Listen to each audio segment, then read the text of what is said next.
हे hi guys, मेरी film में आप सभी का बहुत बहुत स्वागत है।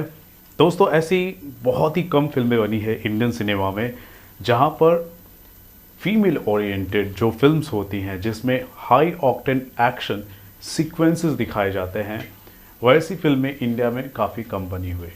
कई ऐसी फिल्में हैं जहां पर सीन्स, पर्टिकुलर सीन्स बताए जाते हैं, लेकिन धाकड़ एक ऐसी फिल्म है जो पूरी तरह से हाई ऑक्टेन एक्शन सीक्वेंसेस के साथ ही पूरी की पूरी फिल्म बना दी गई है। रियल लाइफ में कंगना जैसी है वैसी ही पर्दे पर भी दिखाई दे रही है धाकड़। बहुत ही ज़्यादा वो एक्शन करती हुई नज़र आ रही है। ठीक है, तो दोस्तों, मैंने धाकड़ देख लिया है और धाकड़ को लेकर मैं अपना ओपिनियन रखना चाहता हूँ। तो धाकड़ मुझे कैसी लगी है, क्या आपको देखनी चाहिए कि नहीं देखनी चाहिए, और अगर आप देख रहे हैं तो किस एक्सपेक्टेशन के साथ आपको देखनी चाहिए, ये सारी बातें मैं आपके सामने शेयर करना चाहता हूँ। जिस हिसाब से एक हीरो की एंट्री होती है, उसी तरह हमारी फीमेल हीरोइन, यानी वो फिल्म की हीरो ही है, उनकी एंट्री होती है बहुत ही धाकड़ और बहुत ही ग्रैंड वे में। जिस हिसाब से वो फाइटिंग करती हैं, लोगों से लड़ती हैं, रेस्क्यू करती हैं। बेसिकली जो फिल्म जो है ह्यूमन ट्रैफिकिंग को लेकर है। ठीक है, बच्चियों की ट्रैफिकिंग होती है, औरतों की ट्रैफिकिंग होती है। इमोशन के साथ एक सटल वे में एक मैसेज देने की कोशिश की गई है।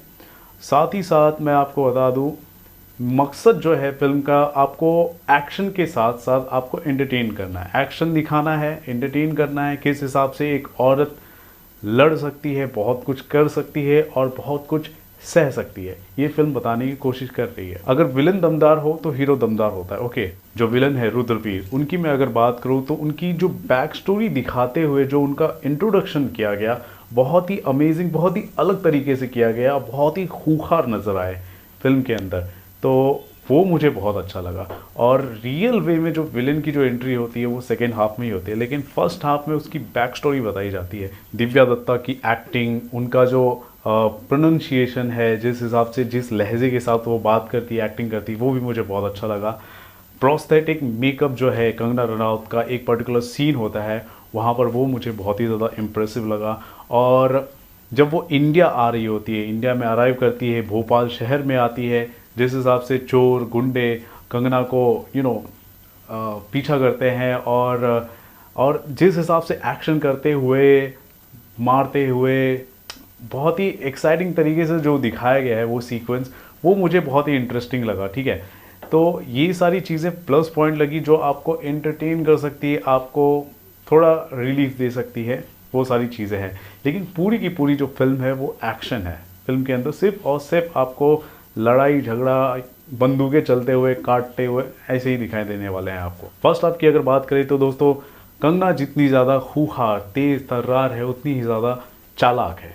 Presence of mind first half में कंगना का दिखाया जाता है, लेकिन सेकेंड हाफ आते आते प्रेजेंस ऑफ माइंड की जगह प्रेजेंस ऑफ इमोशन दिखाया जाता है। इमोशनल पार्ट्स उसके ज़्यादा दिखाए जाते हैं। तो ये जो चीज़ें हैं वो स्टोरी टेलिंग के हिसाब से बताया गया है, लेकिन मैं कहीं ना कहीं मानूंगा कि अगर एक एजेंट है, उसका प्रेजेंस ऑफ माइंड बहुत ही स्ट्रांग होना चाहिए, बहुत ही इम्प्रेसिव होना चाहिए। ठीक है, लेकिन सेकेंड हाफ में जिस हिसाब से इमोशनल जो स्टेप्स लेती है वो काफ़ी लोगों को हजम नहीं होती, तो ये लैकिंग पॉइंट मुझे लगता है। फर्स्ट हाफ की अगर मैं बात करूँ तो जो विलन होता है, विलन का लोकेशन फाइंड आउट करना होता है और एक्सट्रैक्ट करना होता है, उसको लेकर जाना होता है। फर्स्ट हाफ में ये प्रायोरिटी है, लेकिन सेकेंड हाफ आते आते प्रायोरिटी कुछ और ही जगह चेंज हो जाती है। रेस्क्यू करना होता है, एक बच्ची होती है जायरा, जो मेन गोल है वो कहीं ना कहीं डगमगाता हुआ लगता है सेकेंड हाफ में। तो यहाँ पर लैकिंग पॉइंट क्या है? लैकिंग पॉइंट ये है कि जो स्क्रीन प्ले है, जो स्टोरी टेलिंग है, जो आउटलाइन है, वो बहुत ही कसा होना चाहिए था, हो सकता था, लेकिन यहाँ पर वो नज़र नहीं आ रहा।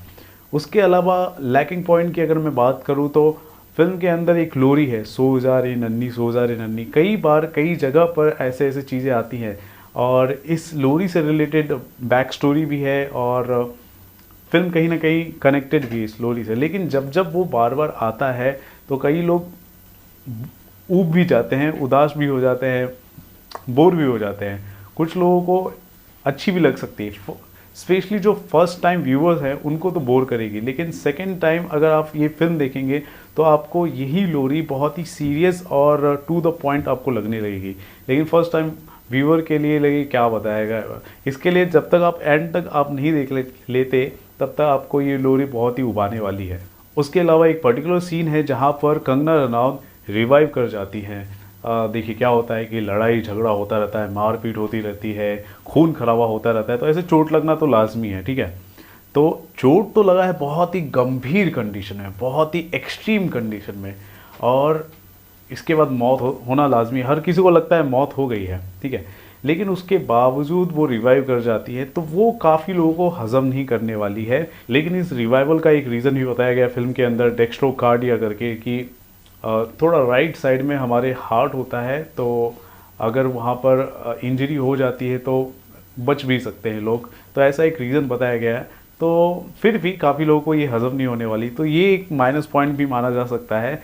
अदरवाइज़ फ़िल्म को अगर मैं बोलूँ तो बहुत ही ग्रिपिंग होना चाहिए था, ग्रिपिंग हो सकती थी, स्टोरी टेलिंग अच्छा हो सकता था, लेकिन मैं कहूँगा कि ये एक अच्छी कोशिश है, एक बड़े स्केल के साथ, एक्शन के साथ, एक फीमेल लीड हीरोइन इस तरह के एक्शन कर रही है, तो ये कहीं ना कहीं जो है इम्प्रेसिव चीज़ है।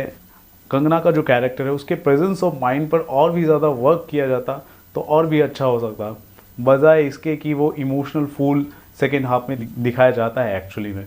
तो ये थोड़ा अटपटा सा लगता है, लेकिन ठीक है, प्रेजेंस ऑफ माइंड के साथ साथ वो कुछ तलाश कर रही है, कुछ नया, कुछ खोजने की कोशिश कर रही है, वो ऐसे करते हुए बताते तो और एक्साइटिंग हो सकता था।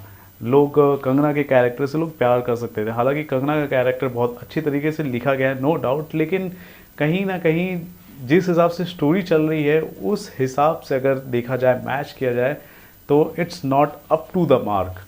तो स्टोरी टेलिंग और अच्छी हो सकती थी, लेकिन एक्शन के हिसाब से बहुत अच्छी है। अगर आप एक्शन मूवी लवर है तो आप इस फिल्म को देख सकते हैं, वन टाइम वॉच मैं कहूँगा, लेकिन ठीक है, ज़्यादा आपको सोचने की, समझने की ज़रूरत नहीं है। अगर मैं स्टार रेटिंग की बात करूँ तो इस फिल्म को मैं देना चाहूँगा 3 आउट ऑफ 5 स्टार्स, ठीक है। तो ठीक है, वन टाइम वॉच आप देख सकते हैं। आप अगर देखने जा रहे हैं तो आप ज़रूर बताएं आपको ये फिल्म कैसी लगी है, और मैंने तो अपना ओपिनियन आपको बता दिया है। ज़रूर बताएं हमारे कमेंट सेक्शन पर आपकी राय, और देखते रहे आपका अपना चैनल फिल्मी fever. This is Ravi Gupta here, signing off. Thank you.